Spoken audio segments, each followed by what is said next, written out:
नमस्कार साथियों, आप सभी का स्वागत है अध्ययन आईएएस के प्लेटफॉर्म पर। मैं प्रशांत सर, दिल्ली मुखर्जी नगर से। आज हम बात करेंगे इतिहास सब्जेक्ट से। इतिहास में जो टॉपिक होगा वो मध्यकालीन भारत के इतिहास से टॉपिक है। टॉपिक का नाम है भारत में अरब मुस्लिम आक्रमण। यहाँ में बात करेंगे हम ज़्यादातर मोहम्मद बिन कासिम के बारे में। यह जो टॉपिक हमारे प्यारे बच्चों स्पेशल बिहार पीसीएस एग्जाम को लेकर है। जैसा आपको पता है कि दिसंबर में बिहार पीसीएस एग्जाम है। जो बच्चे ऑलरेडी फॉर्म भर चुके हैं उनके लिए मेरा यही एडवाइस होगा, आप करंट अफेयर्स इग्नोर मत कीजिएगा। खासकर बिहार संबंधित जो भी करंट अफेयर्स है उनको पूरी तरीके से लाइन बाय लाइन याद कर लीजिएगा। और खासकर बिहार स्पेशल को भी आप देखिएगा। बिहार स्पेशल और science, Bihar special science and Bihar की हिस्ट्री और बिहार की ज्योग्राफी पर आपको प्रॉपर मेहनत करना है और साथ में करंट अफेयर्स। आइए हम बात करते हैं। इस बोर्ड में मैंने ऑलरेडी सारे इंपॉर्टेंट पॉइंट लिख लिया है। मैंने इस टॉपिक से यदि क्वेश्चन आता है भारत में अरब मुस्लिम आक्रमण से, तो इससे बाहर क्वेश्चन से नहीं जाएगा। आपके विश्वास के साथ मेरे साथ जुड़ जाइए। यदि आप मेरे चैनल को सब्सक्राइब नहीं किए हैं तो सब्सक्राइब कर लीजिएगा। यदि आपको यह वीडियो अच्छा लगे आप मेरे वीडियो को जरूर जो है एक लाइक जरूर कर दीजिएगा। तो आइए बात करते हैं। सबसे पहले बात करेंगे कि यहाँ पे कहा जाता है कि भारतीय ग्रंथ जो है अरब के खलीफा उस समय अल मसूद ने भारतीय ग्रंथ ब्रह्म सिद्धांत और खंड खंड याक, ठीक है, खंड याक को जो है अरबी भाषा में संरक्षित किया गया था। तो यह क्वेश्चन पूछा गया है, ध्यान दीजिएगा। तो यहाँ पे ऑलरेडी टॉपिक का नाम तो ऑलरेडी आप देख ही रहे हैं। साथ में जो इंपॉर्टेंट पॉइंट है ऑलरेडी मैं बहुत सारे इंपॉर्टेंट पॉइंट है लिखा हूँ इस स्क्रीन पे, लेकिन यहाँ पे स्टार्टिंग में मैंने वो 2 पॉइंट लिखा है। भारतीय ग्रंथ हैं, 2 ग्रंथ का नाम याद रखिएगा। एक ग्रंथ का नाम है ब्रह्म सिद्धांत, एक ग्रंथ का नाम है ब्रह्म सिद्धांत और दूसरा ग्रंथ है खंड याक, ठीक है, खंड याक। यहाँ पे लिख देता हूँ खंड याक, ठीक है। अब इस 2 भारतीय ग्रंथ है, इसको जो अरबी भाषा में संरक्षित किया गया, अरबी भाषा में इसको जो है इसको ट्रांसलेशन किया है, ठीक। इस याद रखिएगा। उस समय जो खलीफा है, कहाँ के, अरब के खलीफा है, जिसका नाम यहाँ देखिए लिख दिया हूं, अल मसूद, ठीक, अल मसूद। ये आपको याद रखना है, ठीक है। किस खलीफा के द्वारा जो है भारतीय 2 इंपोर्टेंट ग्रंथ का जो है अरबी भाषा में ट्रांसलेट किया गया है, तो उसका नाम है एक ब्रह्म सिद्धांत एवं खंड याक। याद हुआ? तो इस प्लेटफॉर्म पे आपको जो है जो भी टॉपिक आज की क्लास में लूंगा मैं आपको याद ही करवा दूंगा, ठीक है। इस प्लेटफॉर्म माध्यम से मैं personal polity, history, geography and economy class लेता हूं, ठीक है। चलिए नेक्स्ट पॉइंट देखिए क्या कहता है। नेक्स्ट पॉइंट हमारे प्यारे बच्चों, नेक्स्ट पॉइंट है, देखिए, मोहम्मद बिन कासिम जो है सबसे पहले जो है 712 पे आक्रमण करते हैं, ठीक है। तो 712 में इसका सफल आक्रमण माना जाता है। मैंने क्या बोला, इसके पहले यदि बात करें 14 आक्रमण ऑलरेडी हो चुका है इसके पहले। तो टोटल आक्रमण की बात करें अरब मुस्लिम आक्रमण में 15 आक्रमण हुए हैं, टोटल 15 हुए हैं। ये लास्ट आक्रमण है मोहम्मद बिन कासिम का, ठीक है। मोहम्मद बिन कासिम की जो इंट्रोडक्शन है, ये जो इराक के जो खलीफा हैं, इराक के जो शासक हैं अल-हजाज खलीफानी शासक हैं, इराक के शासक नाम अल-हजाज के ये जो है दामाद हैं। कौन? मोहम्मद बिन कासिम दामाद भी हैं और भतीजा भी हैं। इसके बारे में इस प्रकार क्वेश्चंस जो हैं वनडे में पूछा भी गया कई बार कि ये मोहम्मद बिन कासिम जो अल-हजाज के से क्या रिलेटेड थे, अल-हजाज के कौन लगते थे। अल-हजाज जो है इराक के शासक हैं, उनके दामाद भी हैं और भतीजा भी हैं, समझिए। अब मोहम्मद बिन कासिम, तो यहाँ से क्वेश्चन डायरेक्ट पूछता है कि मोहम्मद बिन कासिम ने भारत आक्रमण कब किया, तो क्या बोलेंगे 712 ईस्वी में आक्रमण किया। लेकिन भारत में तो बहुत बड़ा भारत है, अब भारत में कहाँ आक्रमण किया था, यहाँ एक मैप के माध्यम से मैं आपको पढ़ा देता हूँ, ध्यान दीजिएगा। तो याद रखिएगा हमारे प्यारे बच्चों,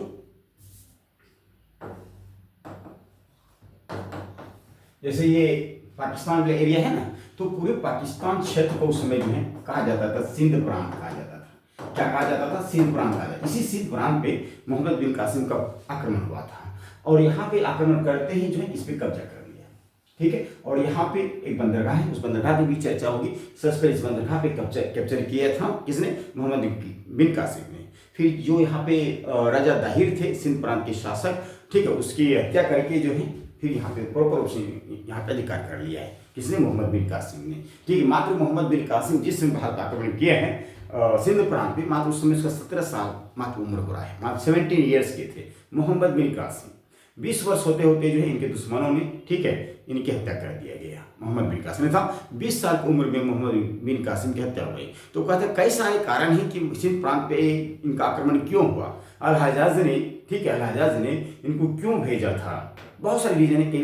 कई सारे इतिहासकार लिखते हैं कि जब अरब खलीफा का जहाज श्रीलंका जा रहे थे और श्रीलंका जब लौट रहे थे तो उनके जहाज को लूट लिया गया था, ठीक है, समुद्री लुटेरों के द्वारा, जिसकी वजह से राजा दाही जो सिंध प्रांत के शासक थे, हिंदू राजा थे, राजा दाही, ठीक है, कहा जब इनको लेटर भेजा गया कि आपके लोगों ने मेरे जहाज को लूट लिया गया है, आप चाहते हैं तो भली भांति मेरे सामान को लौटा दीजिए। तो राजा दाहिर ने इसका रिएक्शन जो किया, उल्टा रिएक्शन किया, कहा कि मेरे लोगों ने नहीं लूटा है और मैं आपका सामान नहीं लौटा सकता, जिसके वजह से मोहम्मद बिन कासिम को जो है अल हज्जाज ने आक्रमण करने भेजा गया था। अलग अलग इतिहासकार ने अलग अलग बातें लिखी गई है, तो ये सारे पॉइंट आपसे पूछेगा नहीं, ठीक है ना, बस एक 2-4 पॉइंट पूछेगा इस टॉपिक से जो मैंने यहाँ पे ऑलरेडी लिख दिया है। जो पॉइंट यहाँ पे लिखा हूँ आप अपनी कॉपी में नोट कर लीजिएगा, ठीक है, बाकी आज क्लास में याद हो जाएगा। जैसे देखिए यहाँ पे मैंने लिखा है, सबसे पहले खलीफा उमर के समय में 636 ईस्वी में आक्रमण हुआ है। सबसे पहले जो है, जो अरब मुस्लिम है, सबसे पहले आक्रमण जो है बम्बई में एक जगह थाने पर आक्रमण किया गया था 636 ईस्वी में। उस समय जो उमर जो है वो वहाँ के खलीफा हैं, ठीक है। जब जैसे आपको पता है कि 632 ईस्वी में, ठीक है, जो इस्लाम धर्म के संस्थापक हैं, इस्लाम धर्म के संस्थापक की मृत्यु हो गया था। ओके, तो इस्लाम धर्म के संस्थापक की मृत्यु होने के बाद जो वहाँ के जो खलीफा बनते हैं, ठीक, बहुत सारे खलीफा के लिए पद के लिए जो लड़ाई होने लगते हैं। उसमें से एक खलीफा है अरब प्रांत का, अरब क्षेत्र का, उनके समय में सबसे पहले जो है इनका आक्रमण होता है बम्बई के, कहाँ, थाने से, आप नाम सुनेंगे, THANE, थाने सुने, 636 ईस्वी में आक्रमण हुआ था। ओके, उसके बाद कहा जाता है, देखिए यहाँ पे मैं ऑलरेडी में लिखा हूँ, बम्बई थाने में आक्रमण हुआ था। अगला पॉइंट देखिए क्या कहता है कि इसके पश्चात जो 711 ईस्वी में मुस्लिम आक्रमण होता है, ठीक है। तो जब 636 के बाद यदि बात करें, इस बीच में भी आक्रमण कई सारे हुए हैं। तो 711 में जो आक्रमण हुआ है जो है वो अरब मुस्लिम है, जिसका नाम है उबैदुल्ला, ठीक। इसको जो कुछ लीजिए है, इसको जीत नहीं मिलती है, इसलिए है भी पराजित हो जाते हैं राजा दाहिर। उबैदुल्ला, क्या नाम है, उबैदुल्ला, ठीक है। 711 में फिर एक दूसरा आक्रमण होता है, ठीक, जिसका नाम है बदर के समय। तो यहाँ पे देखा जाए 711 में 2 बार आक्रमण होती है, एक उबैदुल्ला के द्वारा, अब्दुल्ला के नेतृत्व में, दूसरा बुद्देल के नेतृत्व में, लेकिन यह भी असफल रहता है, याद रखिएगा, ठीक है। 711 में एक उबैदुल्ला के बारे में याद रखिएगा, दूसरा बदेल के बारे में। ये भी जो है भारत के सिंध प्रांत पे ही आक्रमण करने लाते हैं, लेकिन राजा दाहिर ने इसको पराजित कर देता है, राइट। ओके, अगला पॉइंट हमारे क्या है बच्चों, 712 ईस्वी जो देख रहे हैं यहाँ पे, सफल आक्रमण मोहम्मद बिन कासिम के नेतृत्व में होता है। 712 ईस्वी में सफल आक्रमण किसके नेतृत्व में, मोहम्मद बिन कासिम के नेतृत्व में होता है। फिर यहाँ पे देखिए लिखा गया है कि उसमें अरब के खलीफा कौन थे, वाहिद थे। जिसमें ये आक्रमण कर रहे हैं मोहम्मद बिन कासिम, उसमें जो खलीफा है वो वाहिद है, कौन है, वाहिद है। ओके, तो इराक के जो शासक थे वो, उसका नाम था अल हज्जाज। वाहिद की मृत्यु होने के बाद वहाँ के शासक बनते हैं सुलेमान। कौन बनते हैं, वाहिद की हत्या हो जाती है, वाहिद की मृत्यु होने के बाद फिर वहाँ अरब का जो खलीफा बनता है उसका नाम है सुलेमान। ये भी याद रखिएगा, एक तो आपको उबैदुल्ला, दूसरा बुदेल, और तीसरा वाहिद, और चौथा सुलेमान। ये सब आपको नाम याद रखना पड़ेगा, आपकी मजबूरी है। जब आप नाम नहीं याद रखेंगे फिर क्वेश्चन को आप क्रैक नहीं कर पाओगे। वो क्वेश्चन किसी भी स्टाइल से पूछ लिया जाता है, शब्द को चेंज करके पूछ लिया जाता है। तो यदि आप इतने सारे कॉन्सेप्ट पढ़े होंगे, यदि आपको याद होगा तो आपसे क्वेश्चन मिस्टेक हो ही नहीं सकता है, इस बात को ध्यान रखिएगा। अगला पॉइंट देखिए क्या कहता है, अगला पॉइंट हमारे कह रहे जो कासिम का आक्रमण के समय सिंध प्रांत के जो राजा थे उसका नाम था दाहिर, ठीक है। देखिए यहाँ पे क्या लिखा हूँ, ठीक है, ये तो ऑलरेडी मैं बार बार कहा, राजा दाहिर थे सिंध प्रांत के शासक। ओके, फिर कहता है कि वह ब्राह्मण पिता, इसके पिता के क्या नाम था, देखिए चच, इनके पिता का नाम चच थे और उसके माता का नाम मोहंदी। क्या बोलेंगे, उनके पिता का नाम चच और उसकी माता जो थे मोहंदी का पुत्र था। माता पिता याद रखिएगा, किसका, राजा दाहिर, पिता चच और जो माता है उनके मोहंदी, क्या बोलेंगे, मोहंदी। अगला पॉइंट है कासिम ने दाहिर को पराजित करता है। मोहम्मद बिन कासिम ने दाहिर को क्या कर दिया, पराजित, हरा दिया, ठीक है। फिर देवल बंदरगाह, देवल बंदरगाह को उन्होंने जीत लेता है। देवल एक जो पाकिस्तान में एक बंदरगाह है जिसका नाम देवल, उसको उस पर कब्जा कर लेता है देवल। ठीक है, इस युद्ध में राजा दाहिर की हार होती है। ओके, अब फिर कहते हैं वहां पे इस जो युद्ध हुआ है देवल बंदरगाह पे, उस युद्ध का नाम याद रखिए रावड़ का युद्ध कहा जाता है। रावड़ एक जगह है पाकिस्तान में जहां मोहम्मद बिन कासिम और राजा दाहिर के बीच में युद्ध हुआ है। उस युद्ध को हम रावड़ का युद्ध के नाम से भी जानते हैं। रावड़ का युद्ध बोलना याद रखिएगा, याद हो। एक तो देवल बंदरगाह, कौन सा देवल, और दूसरा रावड़ का युद्ध।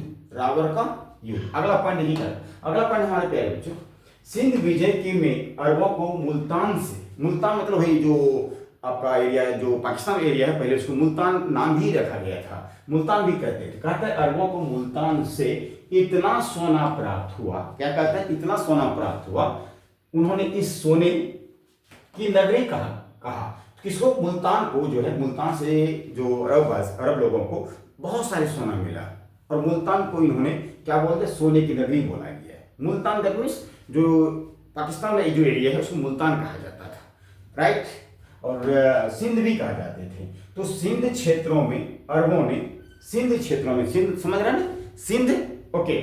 सर्वप्रथम दिरहम सिक्के चलाए जब मोहम्मद बिन कासिम जब प्रॉपर रूप से वहाँ के शासक बनते हैं, कहाँ के, सिंध प्रांत के, वहाँ एक अरबी सिक्के, एक शुद्ध अरबी सिक्के चलाते हैं। उस सिक्के का नाम है दिरहम। क्या सिक्का का नाम है, दिरहम। क्या बोला मैंने, दिरहम, याद रखिएगा, याद रहेगा, दिरहम। ओके, उसके बाद उन्होंने खजूर की खेती प्रारंभ कर दी, खजूर की खेती और ऊँट पालना प्रारंभ किया।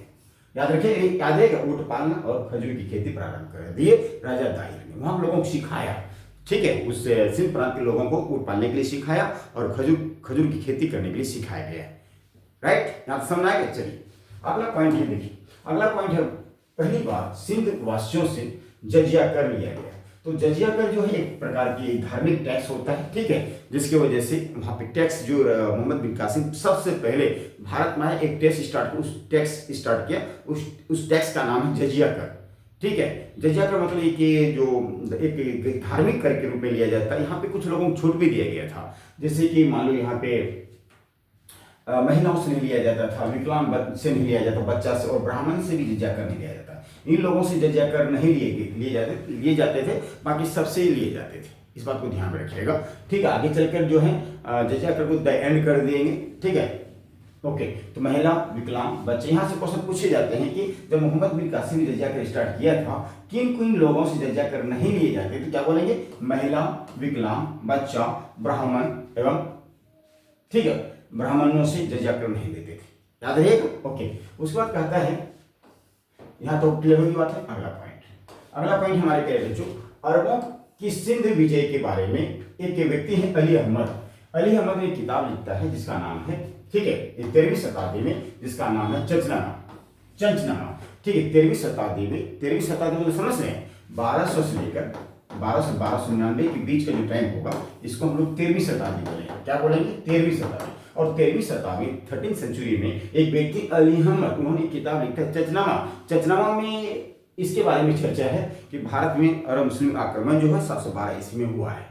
इस चंचनामा किताब में इसकी चर्चा है, ओके। उसके बाद देखिए क्या कहता है, फिर कहता है 9वीं शताब्दी में एक किताब लिखी गई थी, फुतुल अल बलदान, ठीक है, फुतुल अल बलदान में किताब, इस किताब में भी वर्णन है भारत में अरब मुस्लिम आक्रमण। ये किताब लिखी गई है, ठीक है, बिलादुरी के द्वारा। तो बिलादुरी के द्वारा जो है ये किताब लिखी गई है, इसमें भी इनके बारे में जानकारी दी गई है इस किताब में। किताब नाम जरूर याद रखिएगा, और किसने किताब को लिखा है ये भी याद रखिएगा, बिलादुरी। जो बिलादुरी के द्वारा किताब लिखी गई है जिसका नाम है फुतुल अल बलदान, राइट, ओके। अगला पॉइंट हमारे प्यारे बच्चों कहता है, अरब लोग भारतीय कला और भारतीय ज्ञान से भी बहुत प्रभावित हुए। जब अरब मुस्लिम आक्रमण भारत में, जो अरब लोग भारत आए थे, जब यहाँ भारत की कला देखा और भारत के जो ज्ञान देखे, ठीक है, और उससे काफी प्रभावित हुए।